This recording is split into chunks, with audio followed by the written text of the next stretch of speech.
Greetings, one and all, and welcome to a special edition of Seven Kinds of Mischief. I'm your host, Stone Loki, and with me today is the clobber of clobbers, Clobbern Time. Welcome, my friend. How are you doing? Oh, I'm fantastic, buddy. Great. I can't wait to do some clobbering, buddy. Looking forward to this, man. Hello, chat. Good to see you, my friends. Good to see everybody out there. Dega Outlaw, the master of disaster and destruction, the Mad Doctor himself is here. Pat S., what is up? He says, this stream was making me think Loki's Mornings of Mischief should set up 2 1-900 numbers for us to vote on he and Clobbern Times next movie. Oh, shit. Vote now. Call here and vote now. Yes. Oh my God! Do not let your children call. Have your credit card ready and order now. Well, of course, he's referring to those. Well, it was actually they used to call them like 976 numbers at that point. That was the numbers that you had in Batman: Death in the Family back in 1988, which you could vote on the fate of Jason Todd. Shall he be killed? Shall he live? Really? Yes. And I had my comic shop at the time, and I was selling a good bit of that comic. And of course, we were all. It's set up in the back of the book. Like I said, do you want him to be killed by the Joker or do you want him to live? And I voted for the little bastard to be killed personally. Box his ass. Wow. I had no idea. They called them like 976 numbers, I believe they were at that point, rather than 800 numbers or 900. And if I remember correctly. And yeah, they had a big vote for it. Yeah, that fans killed Jason Todd. And then they brought him back. Then they got brought. Well, that was much, much later, but yes. Oh yeah. DC has this morbid thing of killing off its heroes and then bringing them back some way, somehow. Well, now let's face it, it's not just DC, but yeah, they all do it.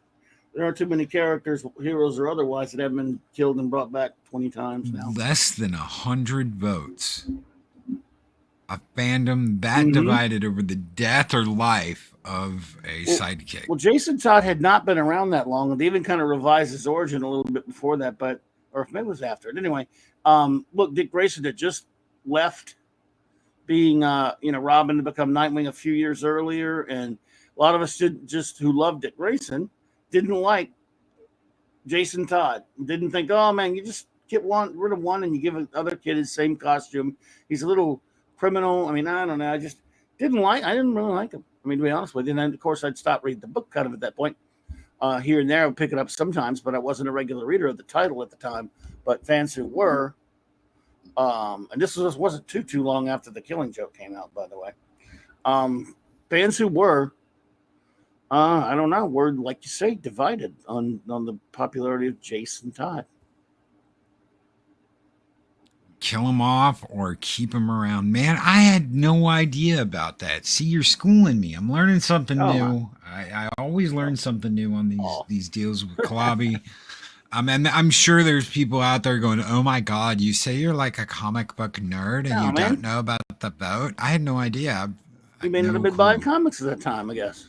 No, I wasn't old enough yet, really. Okay, well, it was 88, so yeah, I mean, dude. Was it 88? 1988.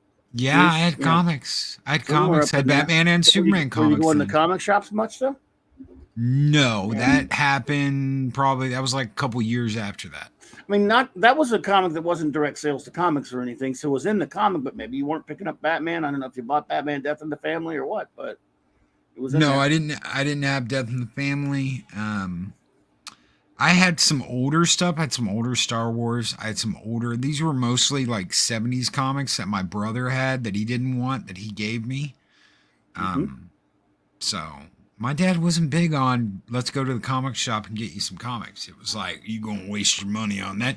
Even though he had older comics. He had OG Spider-Man. He had OG Superman. He had a lot of old comics. At one point, it was all a waste of money. You don't want to go waste your money, work hard, and then waste your money on comic books. So, yeah. A lot of adults said that. They didn't have any respect for comics, but not many people did. But at that time, it was a thriving industry. Although DC was probably doing a little bit better than Marvel at the time, personally. At least on and off. I don't know. Maybe I just liked them better. I guess I was kind of aggravated with both of them. he was a But yeah. huge Superman and Batman fan, but he said that what he said was that once superheroes started to make movies, they should have focused on that and not focused as much on comics. Okay, you brought Superman to the silver screen. Now you need to bring Batman. You need to bring Aquaman. You need to bring Wonder Woman. He hated the idea of they're breaking new territory and they're not taking advantage of it like they should. Technology wasn't really all that up to speed with them now at that point anyway, but they were, it's not like they weren't trying, but it's funny, it's kind of funny that you say that, because Superman 1 and 2, which did very well at the box office, you would have thought that they would have started doing things right away.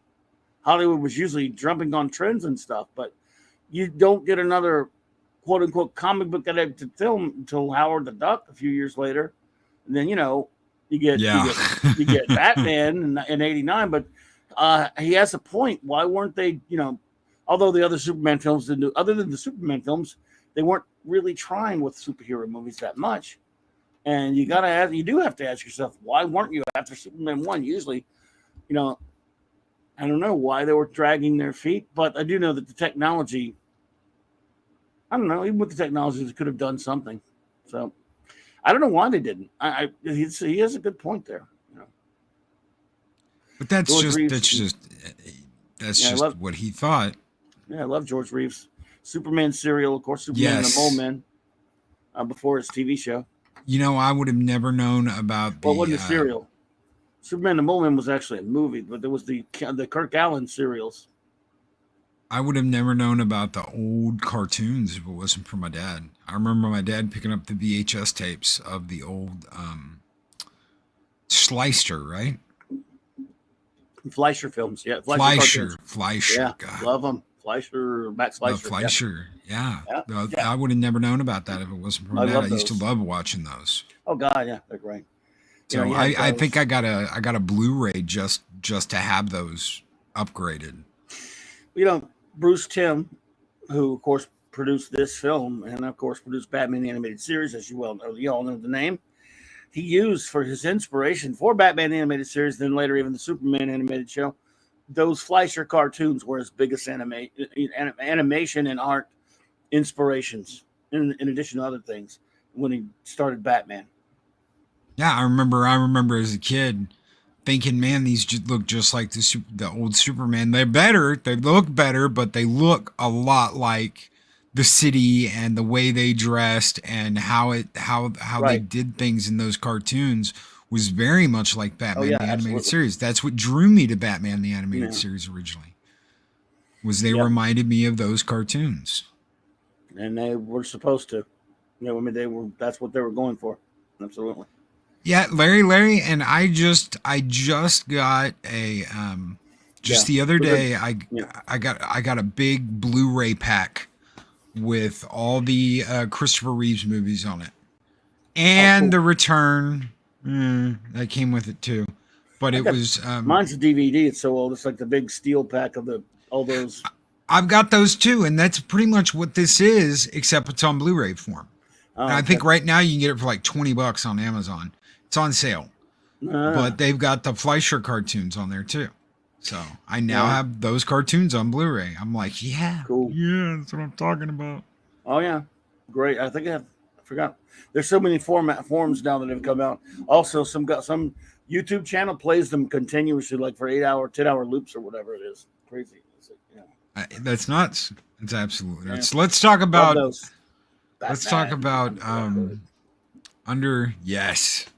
Yes, Batman Under the Red Hood. I got some pictures. Just a second. Pull up. One of the interesting things about this is I never gave a damn about the comic. I mean, it's, obviously the comic itself is a sequel to Batman Death in the Family, which I never really was a big fan of either that much. And so when this came out, I just said, I didn't care. I mean, it's like, whatever. I don't really, I didn't really care about the comic it was based on. I never liked any of that Red Hood stuff they were doing with Jason Todd. I have no interest in watching this, but I got talked into it. Now I can't remember exactly how or who, why. Or now it's been so long since this came out. I forget the year now. But I said, watch it, whatever. And it's just superb. It's great, and it's brutal. Oh, yes, it is brutal. Dean Krantz, it's funny how the Superman flying sound for George Reeves was from the radio show, though. Yeah. And it's funny on Superman and the Mole Men, the movie they made before they made George's television shows, he doesn't even fly in that one. Oh, he just jumps really far? They don't even show any flying scenes. Yeah. Oh, wow. No jumping, don't even no flying. jumping. They couldn't afford to jump either. It's easier to fake him just the flying sitting there than a jump, really. He could jump out of a window and land on cushions and stuff, but yeah. Look at that smile. Mm-hmm. So this starts out with Joker beating the hell out of Robin. Yep. Joker's beating the hell out of Robin. He's giving him a good thrashing. Backhands, forehands. He's making a big joke out of it, of course. And he brings up the original Boy Wonder, too. And kind of, like, you're so lame. You're not even an original. Yeah, which is kind of one of the things the fans didn't like about Jason Todd. He was just a copy. I mean, Dick Grayson's, just was a beloved character as Robin for so many years, and just having him replaced. I mean, just let Batman be on his own. A lot of us are like, I don't think he. I mean, we loved, much we love Dick Grayson. Does he need another Robin? I mean, I don't know. Especially when they changed his origin or whatever later to have him like he was stealing Batman's, which was ridiculous. How could he take the wheels off the Batmobile? No one could be able to take the wheels off the Batmobile. I hate that crap. They would have a security system that a kid would not be able to do that. Anyway.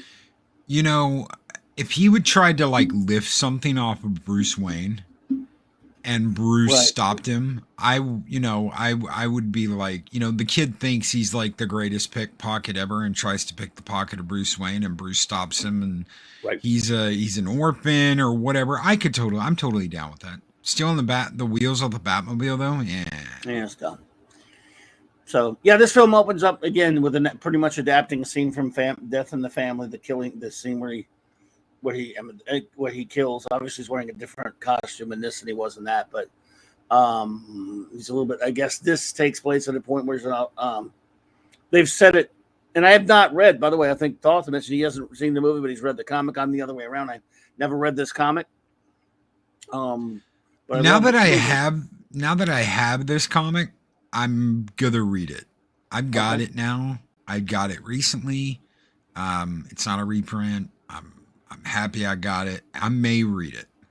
But a lot of it, from what I've heard, is kind of sideways because it's like the Bat family is all like, damn you to hell, Bruce Wayne, for being Batman and not protecting us. And I'm like, bitches, you knew what you signed up for, didn't you? I've heard things about it. Like I said, I can't comment on the comic, but I could imagine probably this is well streamlined from it and is bare bones compared and doesn't have a lot of from the comic. I don't know. But there's none of that kind of crap in this. Yeah, Batman like riding his heart out, trying to get to Jason Todd before the Joker kills him. And it turns out that I don't know. Again, I've been forever. I think but I don't know how much of even Death in the Family I even read at the time. But we know that Ra's al Ghul was trying to take Batman off of his trail, so he hired the Joker, which is strange. The Joker working for somebody. To go somewhere, where's that? I forgot what country it was in now. Another country to do something to take Batman's attention away, to distract him. He didn't mean to get Robin, killed. And he feels, very guilty about it, of course. So, yeah. And Batman's on the way. And there's a bit at the beginning where Ra's al Ghul's servant tells him, tells him what happened. He's got the boy, sir, but, but he says, where's the detective? He is on his way. And he says he will not be in time to rescue Robin. Random Outsider says pretty much Joker beat him to death with the crowbar and left a bomb just to be sure. Which was in the comic and this. So Joker's joke. Look at that. Look at that art, though. Look at that. I mean, that's to me. That's great. That is so amazing. That John DiMaggio is terrific as the Joker in this. yes, absolutely. You kind of miss Mark Mark Hamill. Hamill, It's a but different. It's a different spin on it. Yeah. yeah, it's a different character. So it's not like they've got a different voice actor trying to be Mark Hamill's Joker. Right. He's his own. This guy is like this guy is very mean and very nasty and very, you know what, bats, kiss my ass. I'll do it anyway. I don't care what you think. You think I shouldn't be out there killing people? Well, that's exactly why I'm going to go out there and kill people because you don't like me doing it. Right. Soul Where Assassin may have arrived late, so we'll answer the question we were talking about earlier. Yes, there was a vote by 976 number, and yes, Soul Assassin, I and others voted to kill that Robin, not real Robin, fake Robin. But anyway, good. Jason Todd. Jason. Not Jason. real Robin. Yeah, Jason. Would you have wanted Dick Grayson though to revert back into Robin instead of being Nightwing? I'm one of these who loves old school Earth 2. So I hated when they turned him into Nightwing. I want him to be his own man, but I like when he became adult Robin. I liked him becoming an adult Robin on Earth 2. And so when they put him in that stupid disco negligee that he had in the Teen Titans, they changed it later. I said, wait a minute, that's an old Superman identity from the Kandor, the Bottle City of Kandor. I hear you. Soul, it's brutal. I know it was evil. It was evil of me. But Apollo me. Hello, Apollo me. So yeah, I just didn't like. I wanted him to be adult Robin. I didn't think he needed to be Nightwing. He took that name from Superman, actually. I don't want to go too far off topic here, but I do want to say, I saw a promo for the poster for Valhallicon in October. Guys, I lost my effing mind when I saw this. I can't show it to you. I'm not going to show it to you. I don't want to ruin anything. I'm just letting you know I saw the promo for it. We're going to be signing these, and for people that do not get to come, we're going to be sending some out for people that don't get to come in October. But the posters are absolutely awesome. They are absolutely freaking awesome. Okay. Nice. Oh, by the way, Dean, I also love the Nightwing story when Superman would be Nightwing in the Bottle City of Kandor and Jimmy Olsen would be Flamebird.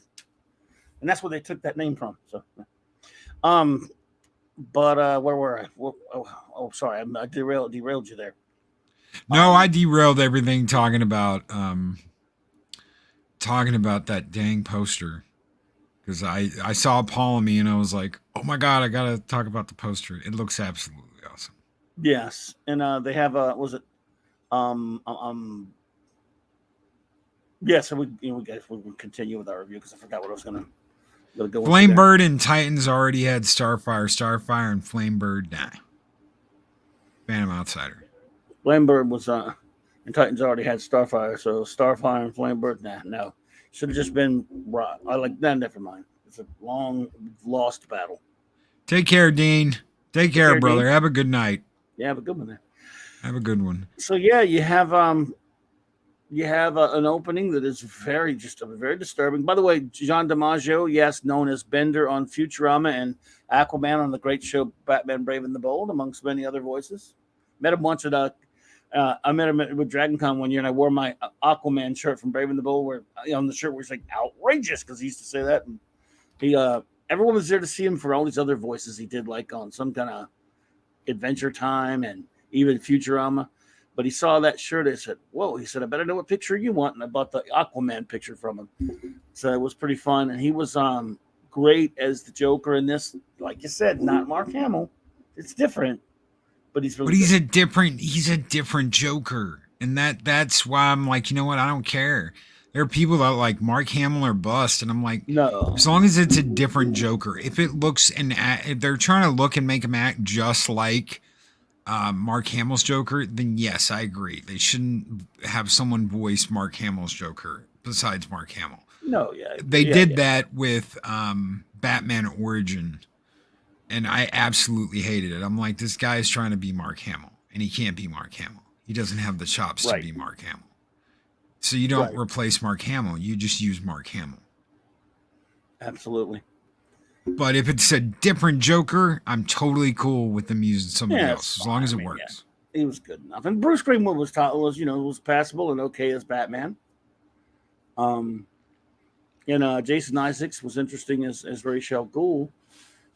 So the opening where we first meet. Well, actually, here we go. We got, as you see, poor old Jason is dead, murdered, beaten up pretty bad. I like that even though he was beaten way worse than the show here, they don't really go too graphic with it. Just keep it where it's pretty intense. You wouldn't want young kids to watch this cartoon, but it's not disgusting like they would do it now. Which Didn't works. they didn't he tattoo him? Hmm. Or am I thinking of something else? Didn't Joker tattoo him? I don't know about the comic, but I don't think he did in the movie. If anybody, I know he doesn't in the movie. I'm just trying to remember if that's in the book or if that's in something else. Because I distinctly remember him putting a J on Jason's cheek.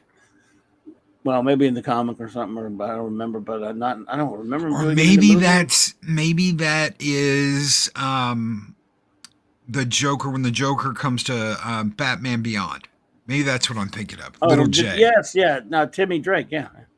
Okay. There you go. That's Jack Nicholson. I'd actually say two men resurrected the Joker. That would be Denny O'Neil and Neil Adams. But Phantom Outsider says, "Here's what we know: Jason was a punk. He died with his boots off. yeah, Oh, and his teeth knocked out. yeah, Yeah, you get hit in the face with a crowbar. Come on. yep. So that's that beginning part is all from Death in the Family. Then it moves on to the main story after the credits or whatever, where we see. I believe we meet. I watched it today, and I'm already like, we meet Red Hood for the first time. Jensen Ackles is terrific in this as a Yes. Yes, and I wish that I know he came back to play voice Batman. He did voice Batman in that stupid Batman Long Halloween. Yeah, That's what he was did. good. He did a good job. And he did a good job. I always kind of hoped they would bring him in for either Green Arrow, or the Flash, because that's what everybody was talking rumors. Second or third season of Arrow, first season of the Flash, that Jensen Ackles was going to come in and play Bruce Wayne. You weren't going to see Batman, but he was going to come in and play Bruce Wayne, and I would have been totally okay with that. But it's the CW, and their heads are up their own asses, so we never got that. You're better off because they can't. You don't want CW anywhere near Batman. They ruin everything else. But anyway. So I like this bit here, where again it's brutal. This is not Kitty Batman stuff, but I mean he takes over the gangs, these scumbag drug lords, and I love how he tells them, he's taking over. He's taking, he's going to lead them. He's taking over as a crime lord. He sent this head full of bags with their lieutenants and said, I did that in 2 hours. Imagine what I could do, if I had a day or something like that. And he's shooting a gun at him. And he basically, I love how he tells him, you stay, by the way, do whatever you want, but you stay away from kids and schoolyards. You go near kids and you're dead. I love that. That's right. And Pat S, it's Dean. Dean Winchester is Jensen Ackles. Jensen Ackles is Dean Winchester. He is Dean Winchester. So it's Dean. He's very. I always thought if he cleaned up and he looked good. He could do that. Yeah. There's even an episode of Supernatural where he's wearing a suit and he is clean shaven, and I'm like, dude, yeah, I can see it. Batman, or at least Bruce Wayne. But then you get that voice, and you're like, maybe he could be. You gruff voice. I'm Batman. Right. Yeah. Yep. And he didn't do a bad job in Long Halloween. It was just story sucked. God, yeah, did 8 heads in a double bag. Terrible. I've not seen that. So, then when we first see Batman, he's some people. I love the whole sequence with he's fighting. They're fighting the Amazo droid, and they actually made him look like Amazo. Yes, We're getting there. We are getting there. Okay. So there, speak of the devil, and he shall He appear. look like a Mazo. He actually looks like a Mazo. Yeah, more or less does. And I really like Neil Patrick Harris is good as Dick Grayson. Here's something that's a stickler for me that again, when I'm first watching this for the first time and I thought I was going to hate it, I'm going, so far this is pretty good. And when it took me a long time to have the come of Jesus meeting and just accept him as Nightwing, and he wasn't going to do what they did on Earth too. But one of the things I hate most as a Batman fan is the enmity between in so many comics between Bruce and Dick, between Batman and Robin, between Batman and Nightwing, whatever. Bruce Wayne and Dick Grayson. I hate when they hate each other, or when Dick Grayson hates him and is resentful toward him. Really, they have their issues, yes, but I hate it when they don't when they're not a team. I hate it when Dick doesn't want to see him anymore and all that garbage. Screw DC for doing that crap. Kind of Frank Miller's kind of started it, sort of. I hate that stuff. So do I. They are father and son, and Yes. like that, they're going to have turmoil. They're going to have problems, but they love each other. And Dick Grayson does not. Yes, they even on Batman animated series, they had problems with each other sometimes. That's all fine and good, but I cannot stand it when it's to the point where Dick Grayson hates him and disrespects him, like some piece of garbage show where they have in the first episode when they have him say "F Batman," they can go straight to hell for I'm concerned. Have it. So I love how they automatically, even though he's Nightwing now, probably living in Bloodhead most of the time, he comes to help him, and Batman's just like, yeah, I'll do whatever I want because well, thanks a lot, I'm going to help you anyway. I love the chemistry these two have from get-go when they fight a Mesa. Yes, right here. This is Batman, and this is his son, Nightwing. And Yes. if you have any, you can't deny that these two are not father and son, and buddies, and friends and brothers. No matter how you slice it, this is the ultimate team up. And one of the best scenes in this movie is them both grappling a boxcar and flying towards a Mazo to double fist to punch him at the exact same time. It does not get better than that. Absolutely does not get better than that. And that's so cool. And then I think later they end up going after. This is when after that they start after Red Hood when they first meet him, right? Right. So Bruce leaves Nightwing behind. And is like later in the bat jet, going after Red Hood. And this is I love this because it's like, okay, let's have a funny moment in the middle of all this seriousness. In the middle of all, DC has not lost its sense of humor.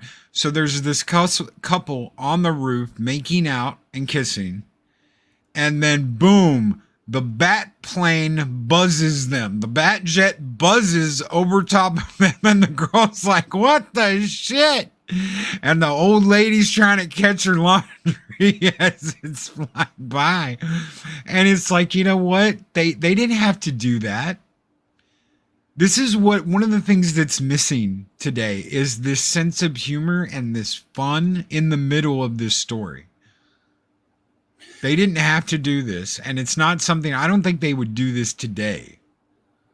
I really don't. They would take the time to. Probably not. And I like our first confrontation between them and both Batman and Nightwing chasing Red Hood. And that was a great sequence too, a great action bit where he's running from them and he's impressing both of them, like how tough he is and how smart he is and how good he is. Because whether I like Jason or not, he was trained by the Bat. So that's right. And multiple times Robin's like, this guy's trained. This guy's good. This guy's really good. Who is he? Really good. especially let me, because that's when they're I think I went too far. Hold on. Maybe I missed it. Holy crap. Okay, here it is. I don't know why it's got the Joker in that point. Okay, this is while they're still chasing him. Batman goes to throw a batarang with a line attached. And it wraps around his leg and he cuts it. Yep. before it And goes later caught. before he gets caught, and then Before it he's goes caught, like, yeah. You haven't lost your touch. and he says Bruce, but the train's going by, and he doesn't hear the part where he Yeah. says Bruce. Yeah. Yep. Until he goes later. And so, you know, I also love the scene in the Batcave. You know, was it Dick is, you know, it was Nightwing is injured, and so he's kind of out of it, and he's trying to tell him, no, I can still go out. No, you stay here. Thank you. And he thanks him. And I love the scene where he says to Alfred, did he just thank me? He goes, I believe he did so. He goes, weird. That was great. Now, you know, again, now it's Batman. It's between Batman and Jason. You know, but it was still a great, you know, little chunk of the beginning of the movie to see him and Dick Grayson, you know, him and Nightwing working together. That was really, at this point, if you're a Batman fan, you're sold that this movie is good and it's going in, you know, it's going to be, so far it's going in a real good direction. Unless there's major damage to it, Pat, it's Alfred. Alfred does the service on the Batjet. But if it's like damaged, if something's wrong with it, I think Bruce takes it to a guy. He's got a There's guy. been Batman animated series. Yeah, he's got a guy that takes care of the Batmobile. Yep. And does that stuff when it gets seriously damaged. Oh yeah. He's got some guys there. I also think he has this exclusive deal with Ferris Aircraft. Carol yes. According to Batman breaking the mold, but still. Snowdub Live says, "Skull and tuck and roll. What is up, my friend? Good evening." Snowdub. What is up, Snowdub? So Batman and Robin. I don't know why this was out of order. Batman and Robin go to see Mr. J. And this is the first time they've interacted in the movie since that's a great scene. Since he killed Robin. I don't know. It's been so many years. They probably tangled a lot since then. Oh yeah, I'm just saying in the movie. This is the first time you see see them together in the movie. Yeah. Right. Yeah. And it's a but great yeah, scene. It's been 5 years. Yep. Because he didn't even catch him at the end. You know, after that. You know, until I mean, I'm sure he went and caught him later. But yeah, you know how Joker is, a revolving door on this jail cell. So yeah, and that was a great scene. I always kind of agreed with Jason. Why didn't you kill him, Bruce? And I understand why he didn't. Why he didn't, but I also understand why Jason's pissed too. Oh no, I totally understand. Look, but I love this scene here where he says, "You gonna do it this time, or just put me in a body cast for 6 months again?" So that means Batman messed him up at some point. I mean, if you put him in a body cast for 6 months, you know Batman went nuts on him and stopped just shy of killing him. Because he believes, then whatever we think of that morality, you know, I think, look, I hate to be on the side of anytime against Batman. I understand it, that philosophy that's coming at it. But in the real world, there's no question about it. You kill somebody as bad as the Joker. But it is a comic book world, and there's really nobody quite like that in real life. And if they are, we you know, you just, society will destroy them eventually. They won't keep putting them in Arkham and letting them escape. If we had an Arkham-like thing, if someone's doing that much stuff, that's why we love comic books, but we do suspend some disbelief, because there's no way the Joker, I don't care how, the insanity plea only goes so far, there's no way he would be allowed to live in real life, anyone doing that much stuff. You can't. So it's dangerous. Soul Assassin says, I think the moment Batman saw Red Hood cut the rope, he started realizing who it might be. I agree, because he tells Robin, too. He's like, how many knives do you know that can cut my rope? Cut my ropes. He said, not many. Yeah, so good So you would have to know. Yeah. You would have to know, number one, how to do what he did, which, a handful of people in the world probably know. Second, you'd have to know the metal to make your knife out of that's going to be able to cut through that cable. Absolutely. You got to have the right weapon. You got to know to have the right weapon, and you got to know how to do what he did. So you're probably right. There's only a handful of people in the world that could do what he did. And at the time he was killed, you know, if you look at the costume he was wearing shows that he was he'd been with Batman for many years, because he was, you know, not because really we have some great flashback scenes of of him just starting out as Robin, which are terrific and fun to look at. But he's obviously in his later teens when he's killed. So, yeah, I mean, he'd had a lot of experience by the time he was killed. So now that he's, Red Hood, he's really, this guy was trained by the Batman. There are a few that, that have been trained by the Batman, Dick Grayson and Jason Todd. So, yeah. Shockwave says, I still remember the old Batcopter left at a public airfield where someone else would pre-flight it. God, I love those old movies. And the boat. Come on. You go down to the dock and get the Bat boat. Yep. The old 60s. I love that. I love all that old shit. I absolutely love it. Yes, Shockwave, you're right on, brother. The Bat Code, I can buy it, honestly. Yeah, no, look, I'm for it. I understand. And the reason being is these as I always say about superheroes, and Batman is one, sorry, Harris. If you remember the Justice League, you're a superhero. Sorry. But anyway. No, I'm just I'm going to get you in trouble there. I didn't expect that. No, you ain't going to get me in trouble. I know you do. I didn't see that coming. You hit me out of left field. That's my favorite argument, or one of them. But, a superhero, because they're working a bit outside of the law and using, means, it's just like, obviously in the real world, every case will be thrown out of court because they weren't caught by a cop. But, but a superhero doing that should walk a line and should not be allowed to be judge, jury, and executioner. And if they all were, then no one would care about the Punisher, would they? No. Not that I care about the Punisher, but you know what I mean. Barrett Head with the $2 super chat says, Skull, my friend. What is up, Parrot Head? How are you doing, brother? He is wasting away again in Margaritaville. Wasting away again in Margaritaville. Looking for my lost shaker of salt. Sorry. Dude, we gotta get you down here, or we gotta go up there and spend more than a couple hours. Because me and Eris went and hung out with Clobby. We went to Twin Peaks and hung out with Clobby for I think we were there for a couple hours, but it wasn't enough. We gotta get wasted away in Margaritaville to the point where we can actually have a couple of drinks or I can have a couple of drinks because I don't drink, but I'll bring you to Margaritaville. I'll be the D driver. I'm the designated driver. I don't drink, but I'll bring you to Margaritaville. It's not that far. Shit. Or one of them. I think there are a few now. I've been there, by the way. Oh yeah. Margaritaville can wait until payday. I absolutely agree. Fair ahead.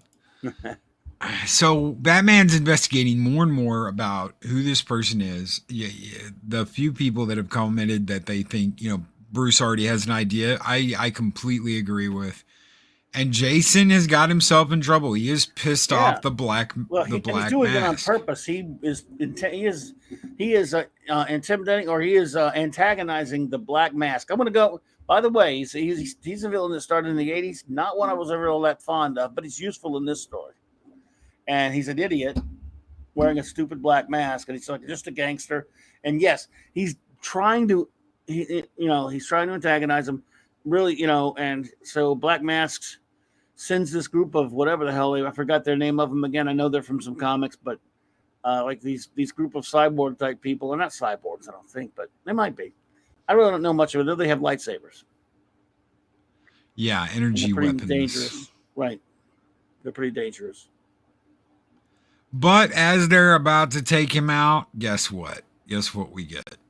He was stalling. I like how he said, he was trying to, he was just stalling. He even admits, I was stalling because he knew Batman was going to show up and then was going to help him because he's no idiot. He knew he couldn't take them all. They're pretty badass assassins.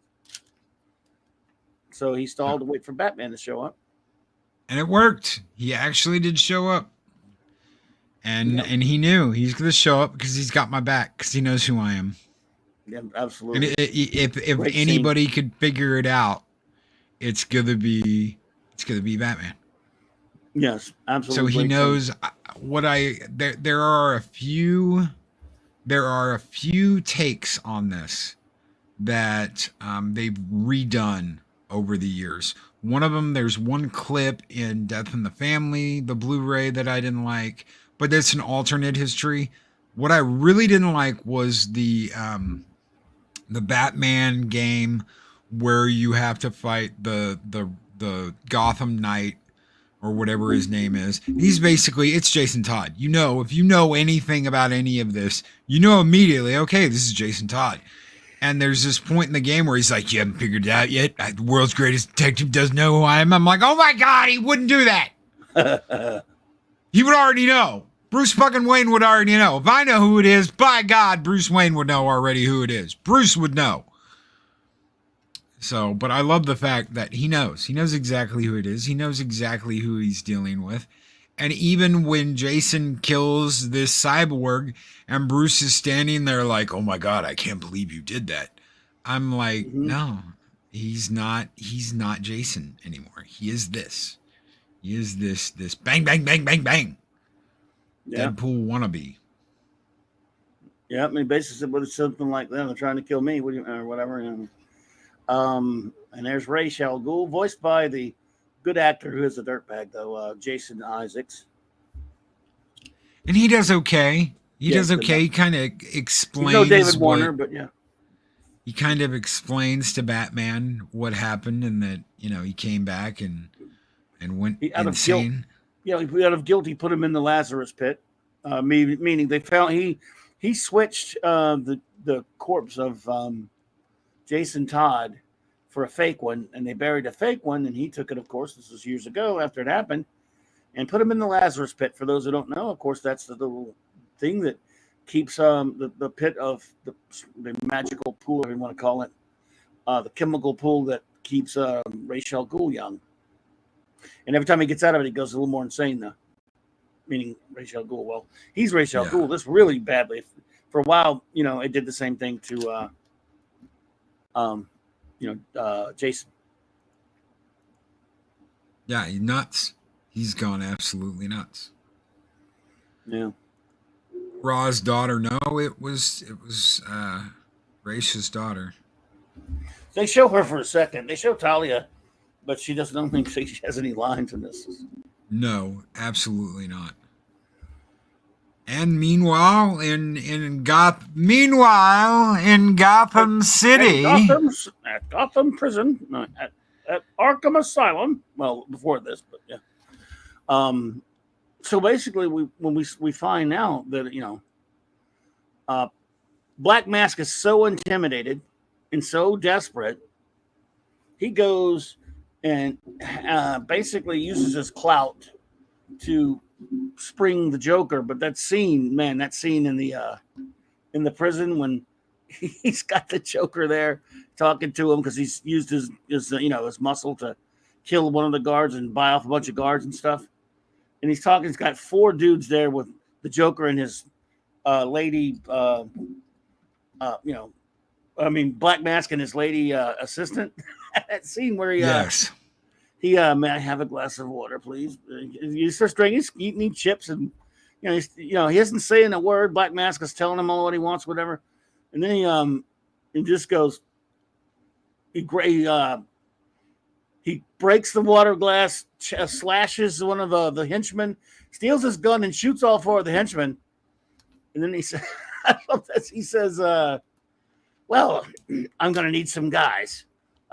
Not these 4 guys, of course, because they're dead." Not these guys. Oh God, it's crazy. He's so jokery. Ted Larry. That's right. Later at the Hall of Justice. Sorry, Larry. Yes. Meanwhile, at the Hall of Super Best Friends. Yes. Oh, dun, dun, dun, dun, dun, dun, dun, dun, dun. That was such a great scene, though. And it just goes to show you what an idiot Black Mask is. You do not. Well, look, Ra's al Ghul learned it. And then Black Mask does the same thing. You do not mess with the Joker. Don't try to use him for anything. He's not. I mean, it's not going to go well. Now, obviously, Joker couldn't do anything to a guy like Ra's al Ghul, but Black Mask is not Ra's al Ghul, so it backfires, blows up in his face, doesn't it? Yes, it does. Okay, where was the Hall of Justice located? Was it in Metropolis? Washington. It was in Washington. Okay. I think Metropolis. They did. Gotham City, come to think of it. I forget. It just depends on what comic you read or Super Friends. I doubt they even said it in Super Friends, but someone will have an answer here, I'm sure. I don't know if you watched The Death of Superman, the one that came out just a couple of years No, ago. I did not. I saw When that dumb old one they did, but no. okay, this isn't the dumb old one. This is a better dumber, a better dumb, a better Gotcha. dumb. It's better dumb. It's better than the dumb one, but it's still kind of dumb. But in the end, when he's fighting Doomsday to the death, they end that fight in a completely destroyed Hall of Justice. Like uh, Doomsday Ah, throws Superman through the Hall of Justice, crashes down, and they completely obliterate it. And that's where the final fight takes place, is inside what's left of the Hall of Justice. It's really weird. I never noticed that until I watched it the other day after we were talking about that Superman. okay. So yeah, Phantom says it's been Metropolis, it's been Washington D.C. Yeah, it's been there. You go. Yes, they do tend to be mean to the poor old Hall of Justice, don't they? And Soul Assassin, yes. And the problem was, and the problem why he went so crazy the first time he went in it was he was dead. Raish doesn't go in there Right. dead. No, He it doesn't. goes in there He's in bad shape. alive. Yes. So it messed him up. Even Race gets a little messed up when he first Oh yeah. leaves the Lazarus pit. So yes, and he's not, like I said, like you said though, he was dead and it. But apparently, again, he's still. I mean, maybe he's changed in the sense he's decided. I don't know. He just got older. Maybe his death did affect him. In CW Flash, it's in Central City. Oh wow, really? Of course it is. Yeah. So yeah, I don't know, but anyway, he's pretty. He still is. Is he not his old self now? Did something make Jason crazy? Is he crazy, or he's just determined? I guess he's a little crazy. I would think that he came out of that pit an absolute wreck, but over time, as his faculties came back, there's a lot of resentment there. Because this son of a bitch killed him, and he knows this son of a bitch killed me. He beat the Right. hell out of me with a crowbar. I want my revenge. But when he wakes up and when his faculties return and he's like, I'm gonna go see Bruce, when he finds out, well, Bruce didn't kill Joker. He might have beat the crap out of him. He might have roughed him up. Joker might have spent 6 months in a hospital in traction after that. But Joker's still alive and mobile and hasn't lost a touch. I'd be pissed. He was pissed. He was And pissed. he's pissed. So I love how Joker turns on Black Mask, the idiot, and he's about to burn them all in this tanker thingy or whatever. He's got him in, and of course, he's got Black Mask and his compatriots in there. Black Mask, he's about to burn him. It just because he's obviously, he doesn't. I don't think Joker knows who Red Hood is.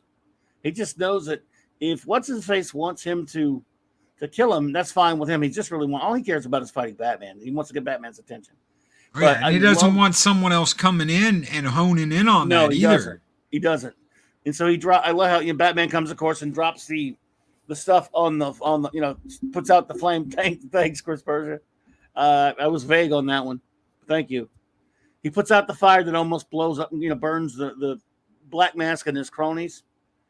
And but that's a great scene when Red Hood tells Joker what he did, why he did this. When he tells him he did this, he said, "You planned this?" He was surprised actually, because he did this to pull him, to get him out of. He said he knew that Black Mask was the only one could get him out of jail, to have the clout to get him out of jail. Which I thought that was such a great bit when even the Joker was like, "Huh?" He's a little shocked, and then he takes him, of course, as you showed in the picture. Takes him and he tells Batman to meet him at Crime Alley. And he does. And they have their little mask off moment. It's really cool here. So this picture, I tried to get two aspects of it, but even moving frame from frame, it's like almost impossible to get it just right. That's cool. There is a flashing moment where this picture, the original Robin, is overlaid over this picture. And it just looks like a blob when you go frame by frame through it. but Okay, I it got you. looks, Yeah. you can see it, a flash, like a lightning flash of Robin's suit overlaid over this outfit for just a second. And it's Mm, just, it's absolutely wow. awesome. Wow. Damn. Yeah, I love again. I can't, as I said earlier, I love the this and a couple later the flashbacks to him just start. Even though, like I said, I make fun of Jason Todd as Robin, I still love those scenes as him just starting out as Robin and stuff. The Those are eager fun scenes. kid. Yep, The in that old eager costume. Yeah, it's kid. just yeah. But this right here is such a the confrontation, especially when in the he beats the crap out of Jason, and they end up in the room where Jason wants him with the Joker there. And again, you always get the best lines from the Joker. Like they're having this really dramatic conversation, meaning Batman and Jason, and he says something about, "Don't you think I think about killing this son of a whatever scumbag or whatever." And as Jason called him this death worshiping piece of garbage. I like how he tells Batman first. He says, "Look, I'm not talking about Penguin or Riddler or Dent killing any of those guys, but this one is special. He deserves it." I mean, so it's not like he's even calling the normal villains. And Batman says, "Don't you think I think about it or whatever?" And Joker interjects, "So you do think about me after all." And Oh, that's the dynamic we love. That's the dynamic that is like, yes, this is why he is an arch villain. This is why he's his nemesis. he's This the is best. all of this. You He's the do think greatest. about me, Bat Boy. You Yeah, know, he's just it's pure evil, and he loves it. Pure evil. Now, like I said, I don't buy the insanity crap either. He says he is, and that's how he gets to be in Arkham. I mean, I guess in a sense it is, but he's just pure freaking evil. yeah. That's really to insult people who have just normal mental illnesses. He doesn't have a mental illness. I don't care what. He is absolutely freaking evil, and he enjoys every second of it. So, and He yeah, blames Batman for all of it. yeah, they had that flashback scene to him as the Red Hood and Batman And dropping him, and accidentally yes, didn't drop him in the vat. He tried to help him, but he slipped and fell himself. But he in blames Ace Batman. Chemicals. Yeah, And the Ace Ace Chemicals, Chemicals. right? That Yeah. yes. So And that's something that I'm glad has never changed. It's always Ace Chemicals. He always drops into a vat of chemicals and Ace Chemicals. well, I'm not sure if they started that in the movie in '89 or they did it later, but or they did it earlier. But I think it may have been in some comics before that. I'm vague on that right now, but yeah, it was just so cool though that they And now showed we that got as the Red Hood. Not again, I like that Batman movie and all in '89, but I don't like him being starting out as a gangster. I like him being it was closer to the older. It's kind of close to that. I almost used the Killing Joke origin because remember he says to him when he's ready, he said, "Come on, man, I'm not really a criminal." yes, yes. I'm not really a You criminal. know, Like they pushed him into it. yeah, he got So anyway, And that although outfit was the outfit that yeah, that was the same that outfit was in great. That was Killing pretty Joke. cool. Yeah. So yeah, he that's a great scene that when they're in that room, that's one of the best scenes of the whole. This movie's so good because every scene is better than the next. And this one, when he's Robin's with Batman, it was a Joker saying, "Do it, do it." He wants him to do it. We'll all go together. We'll all go together. Yes. Yeah, he wants to be the one. So if Joker can die, killing Batman and Robin, you're damn right he's gonna do that. Yeah. Because no one's ever gonna mess with Batman again. Because Batman's gonna be dead, and the Joker's gonna be the one who killed them both. Oh, he'll love it. He'll love it. And he doesn't care. Joker doesn't care. I mean, also I like Phantom Outsider says, even Lex Luthor learned the lesson when we reviewed that movie about a year ago. The world's finest. He learned don't get because later on Justice League, remember he said he didn't want anything to do with the Joker when the Joker tried to muscle in on one of his schemes on Justice League after that last debacle. He's like, "Nah, you're not." And Joker pushed his way into it, and Joker was running around trying to get involved, and Lex wouldn't. And Joker was saying, "Look, I'm telling you, you can't. Won't you take your eye off Batman? He's gonna." The whole time he was trying to warn him about Batman was the Joker, and they wouldn't listen to him. That was a great episode, but yeah, Joker. Did you ever read a comic back in the early, I think in the aughts, called Salvation Run? No. It's pretty interesting. And it was in the first few where someone used this transporter type device to send a whole bunch of the villains to this alien planet that was uninhabited to get rid of villains, and including all the big, like a lot of the big ones, and they end up fragmenting into groups. And the Joker took a bunch of them, and Lex Luthor took a bunch of them. It was like a war between the villains and stuff, and that's some pretty good Joker stuff there. Joker. I'm gonna have to watch that. Yeah. I'm gonna have to read It was a comic. now. Yeah, it was pretty interesting. I thought again, maybe after a while it got kind of old, but I thought it was pretty good. That was when there were still some decent DC comics. But so yeah, Joker here is just great. He wants them, he wants them all to just blow up together. That would make him happy. Oh yeah, that'd make him the happiest he's ever been. But that's not what happens. Nope. Jason gets away. Batman ends up stopping him. I could have swore I had another picture. I guess I don't. Batman ends up stopping him.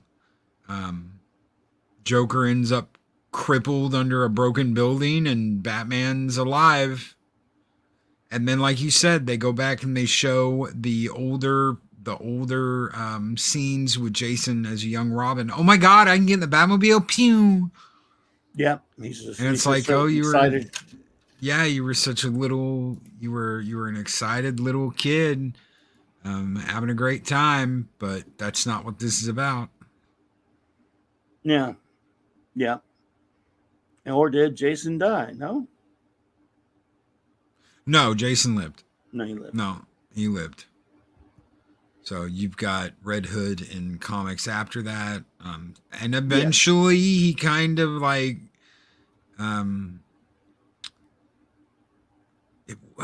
it wasn't Jason, but I know Jason says something when Batman gets his bat broke. Like, why didn't he ask me to come back and do it? Why didn't Bruce come to me? Wasn't this comic way after Nightfall?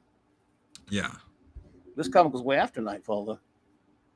Oh, unless they redid it in Screw 52 or something. I don't know. Or was it? It wasn't Dick who did that. Eventually, Jason rejoins the Bat family. Says found him outside. Yes. Probably way after my time. So eventually, Jason rejoins the Bat family. Gotcha. So what was your favorite part of this, and what would you score it? I'm going to say, boy, it's tough to pick a favorite. This just gets better and better. I'm not so sure if I can nail down a favorite part. Probably, maybe just the interaction between Batman and Nightwing, some of that stuff, or maybe just that great scene at the end in the room, like we're talking about, with the three of them there, kind of epitomizing some of the more darker but interesting aspects of Batman's relationship with Joker. So I'm not sure that, but I would rate this one. This thing has got to be a 9.5 and close to a 10 for me. It's just, it is very short, but it is on point and gets better and better. If you're a Batman fan, and I've never read that comic, I really have no interest in reading it. I know it's not going to be that the same. I don't have it. So I'm just went in cold with no, no allegiance to the comic, but I'd say this thing is great. And if you're a Batman fan, this movie you really should watch it if you haven't. Yeah. See a channel they called the Bat Feed. He does videos of Batman lore and set in the 20s and in the 20s and 1880s. You might thank you. 1880s with like Gotham by Gaslight or something. Be cool. Well, thank you, Soul Assassin. Appreciate it. Love me some Bat. Phantom Outsider says, when I stopped, Tim Drake was Red Robin, Dick was Nightwing, Damian was Robin, and Jason was Red Hood. Gotcha. What about you? What was your favorite scene in the rating? I'm gonna give it a 9.5. I'm pretty much on par with you, and my favorite stuff was watching Nightwing and Batman. I'm like you. I hate when they make them hate each other. Yeah, family has issues. Yes, but yes, not, but not that. And I can understand Robin walking away. I can understand Robin walking away and doing his own thing. He's like, he's never going to trust me all the way. He's never going to let me do my own thing. And he walks away to do his own thing. And fine, go off to Bloodhaven and do your own thing. I have no problem with that. But them hating each other, like you said, I have a hate problem it. with It that. sucks. And not I love talking it. ever. Yeah. Yeah. Absolutely. And I'm starting to realize as I'm rewatching these that a lot of what I love about Batman, Superman, Public Enemy isn't just Batman and Superman. It is that dynamic when you see Batman and Nightwing do something together in sync, and they're like basically tag teaming an opponent, and they're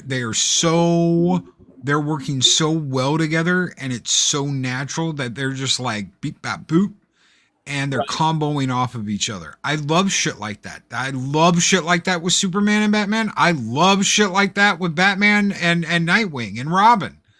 When they make a good team up movie where they actually team up, I love it. And you don't get that with something like Long Halloween. It'd be really cool if you saw that dynamic with him and Catwoman, but you don't at all. It's either Batman coming to her rescue, failing and getting saved by Catwoman, or Catwoman coming to his rescue, saving him. It was horrible, especially that second part. First part had some okay stuff in it. The second part was what we call Catwoman the Long Halloween. But yeah, and here's the thing, dude. We talk about this. I know I go on about it a lot, but I love this, and I've loved a lot of the animated DC films, but they've been ruined since they started adapting Screw 52. It's not a coincidence. I hate Fleshpoint. I know some people like that shit. I hate it, and I hate everything after that. But that's why we're almost out of DC animated movies to review, because I can't stand any of the other trash after it. It makes me sick. And then when they go to, like, this was adapted with, and I never read the book, but apparently with some respect to the original material, which as opposed to, they would, for example, they do something like the Judas Contract and destroy it with garbagey modern trash when they should have adapted it to look just like the old comic. So, it's a shame that I hate what DC's done for the past 10 years to their animated movies, but in these early days, and now we have to figure out what's next. We do. We've still got some movies we can do, and I'm hoping that not the next one we do, because the next one will be on your channel, but when we come back to mine, what I'd like to do is I'd like to do Death in the Family. Now, I know that the version you watched is just like, okay, Loki, I don't get it. It's like Red Hood. Yeah, I mean, we can. But I'll the look at it again on Blu-ray, there. I'm gonna get you. No, I'm gonna get you the don't Blu-ray. do that. Don't do that. Yes, I am. Yes, I am. You can't stop me because I know where you live. I'm gonna send. I want to send you the Blu-ray, and the Blu-ray is a totally different experience because there's a million different things you can do. There's over 150 choices you can make. And all of them change the way the story progresses. And there's like 15 different endings. Wow, that's confusing.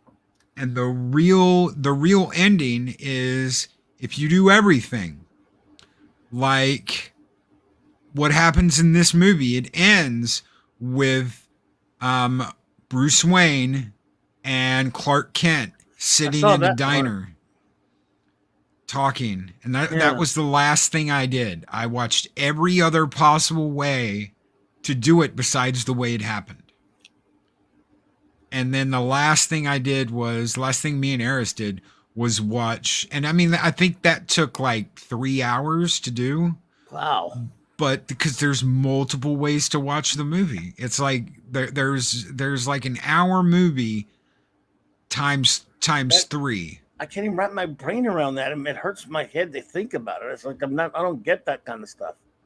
It's weird. It's a choose your own adventure. It really it's like I never understood that kind of thing.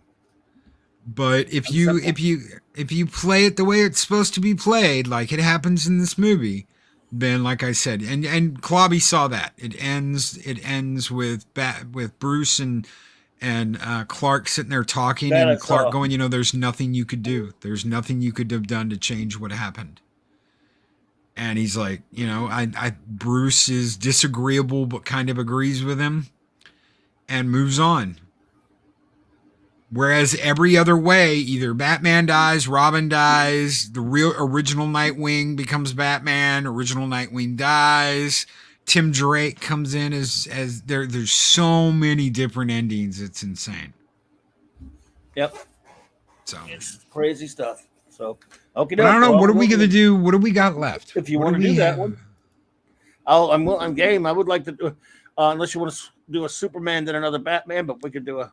Let's do a Superman and then All-Star another Superman. Let's do All-Star Superman. I love that one. Spoiler alert! I love that one. Okay. I love the comic. I mean, and I love absolutely. The movie, so, but we could look if you want to do that. If I'm game, I'll watch it if I can find it. No, let's skip one. We'll do Superman. We'll do All-Star because I've been wanting to do All-Star Superman. Okay. For a while, and we'll go back to Batman. We'll do Death in the Family Fair after enough. that. That'll work. We'll give a little variety there, I guess. Yeah. So All-Star Superman next month, folks. Do your homework. Watch your movies. Join us. We'll be back. We'll be back on a Monday next month. So, and we're going to do the round table on Wednesday. So, guys, we'll see. Clobby, anything you want to throw out before we get out of here? Well, in less than an hour, I'll be doing my Monday Night Mark C Comics talk. I'm going to read some old comics. I'm going to talk a little bit about that and other things. But my old stuff, my retro reading list, and that's about it.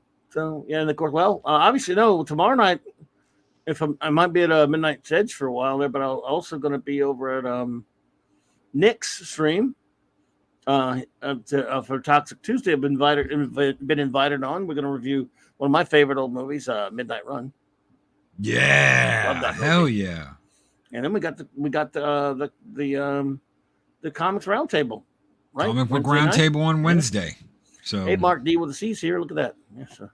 Hell yeah. And, Mark D, what is up? What's up, dude? I love the Superman emoji. Where, what, who, how, what, when? He's got Superman emoji. How the hell did you do that? Who does? Mark D with a C. I don't see it. Yeah, Superman emojis. Where? On the stream. If you look on the stream, it's like a Superman emoji. But you got to look on on your phone or whatever. You got to look on the actual YouTube. I'm on YouTube. Oh, where's it? Where'd you get that, dude? Type superhero. You're kidding. Just type the word? No, you got to put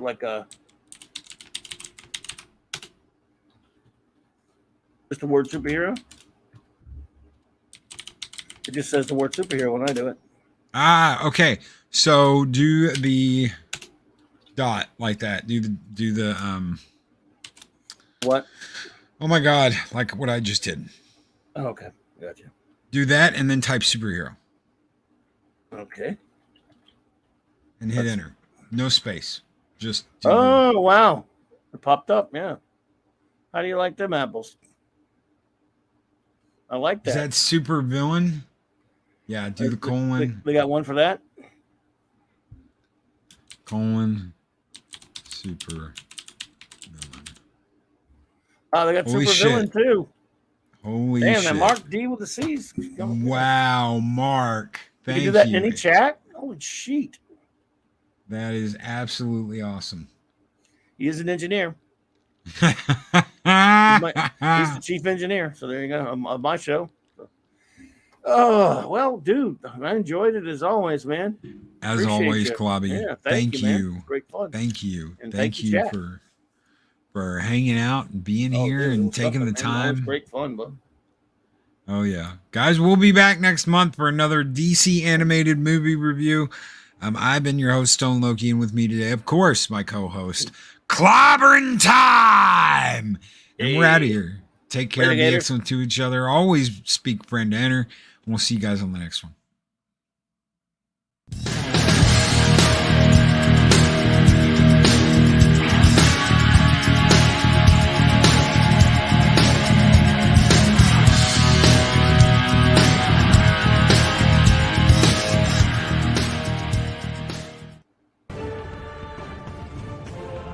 These videos are tremendous. Like, comment, and subscribe, and hammer that notification bell.